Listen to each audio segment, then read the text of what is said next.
Sivili patikana. Hii mbuzi ya kukulia kule Trans Nzoia inaenda vipi? Hapana.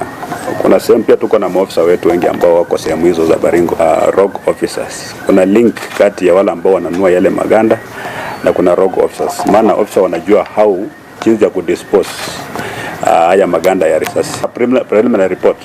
Maana wale ambao wamekamatwa pia wamesema nani aliwauzia maganda na walikuwa wanalipa kwa njia gani, kama ni kwa M-Pesa ama ni kwa cash. Hiyo report sasa tuko nayo, tunajua nani amefanya, and very soon wale maofisa ambao wanahusika. No information. There are in 5 schools. Kipi ambayo imekuwa ni epicenter ya bandit activities for about over 5 months now. Yale mambo ambayo yalikuwa yanafanyika nje ya Laikipia Nature Conservancy, basically tumemaliza, na life imeanza kurudi, watu wanaendelea na maisha yao. Wale ambao walikuwa displaced because of fear wakaenda Olmorani town, wamerudi mashambani, wamerudi nyumbani. Kuna wale ambao nyumba zao zilikuwa zimeharibiwa, there were about 29 of them. Serikali inajenga hizo nyumba, tunaendelea kujenga, hatujamaliza, but we are basically reconstructing.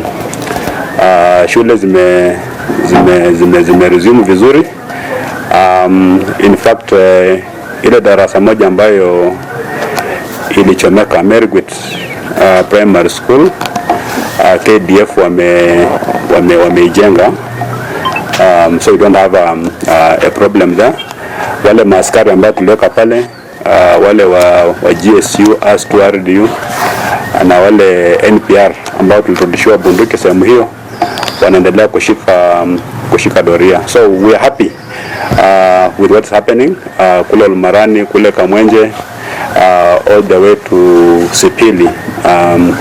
Hata zile sehemu ambazo tulikuwa na challenge na wafugaji ambao walikuwa wanatoka kule Laikipia Nature Conservancy wakipitia kwa mashamba za watu, those challenges tume reduce, na even other conservancies and private ranges ambazo zilikuwa invaded, for now almost 80% tumetoa those illegal herders. Laikipia Nature Conservancy inaendelea kuwa challenge, but I want to confirm kwamba clean up exercise hiyo mahali inaendelea vizuri, we are on course. Yale mambo hizo report ambazo mnapata kwamba maofisa wetu wa usalama wameathirika kule ndani, ni kwa sababu ile kazi ambayo wanafanya. Wakati nilisema kwamba wale majangili pia wamejihami, watu wengine wakaleta kejeli, walikuwa nafikiri nilikuwa nafanya mzaha tu. Ni kwamba tuna watu kule ambao wamejihami kabisa na wako tayari kupigana, wanafunga barabara. So wakati askari wanakuja wakijaribu kutoa mawe kwa barabara, wanapiga risasi. Lakini kuna timu ambazo ziko huko, tunaendelea kuongeza hizo timu huko.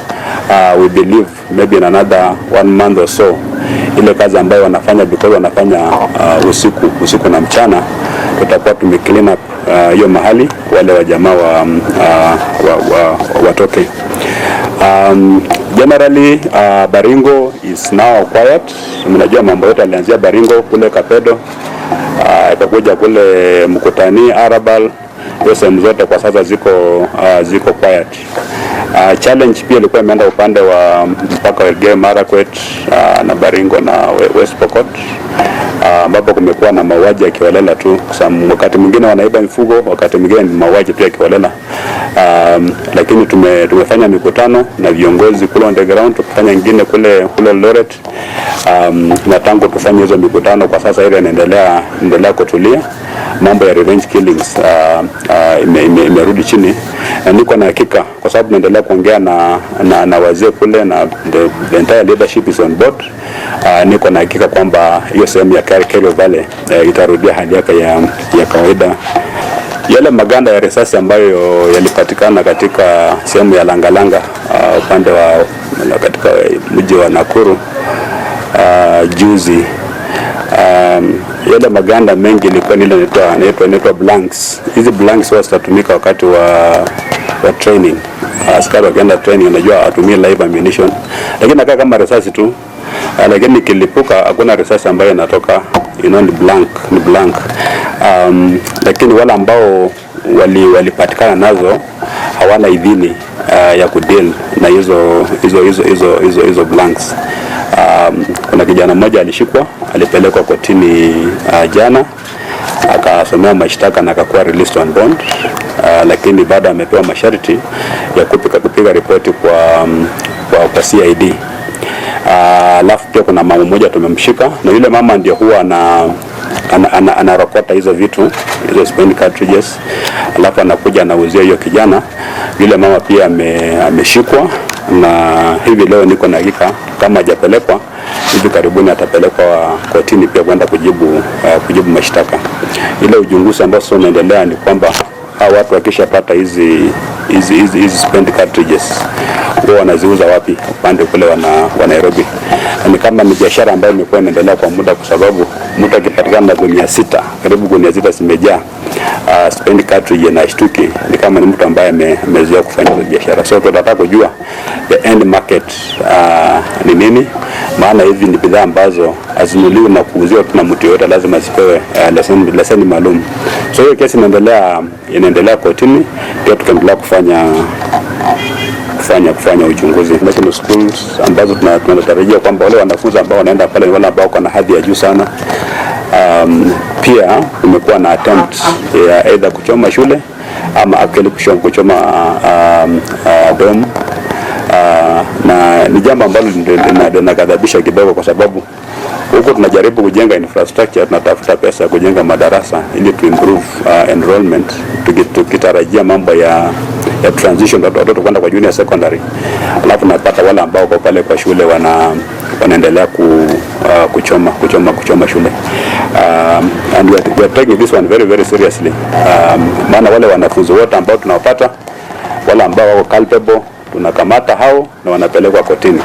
Wengine unajua bado ni wajinga tu, hawajui mtu akipelekwa kotini what implications ziko pale. Anafia ataenda kufunika kichwa na sweta tu na mambo yanakuishia pale.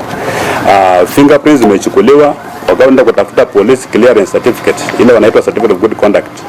Wakati bidhaa zako zimechukuliwa na ziko kwa database kule, hakuna mahali utaenda, kwa sababu uko na criminal record umepelekwa kotini, hata kama utakuja kushinda kesi baadaye, but tayari kuna maswali juu yako. So ile mambo wanafanya kama ni mchezo, iko na very serious implications later on.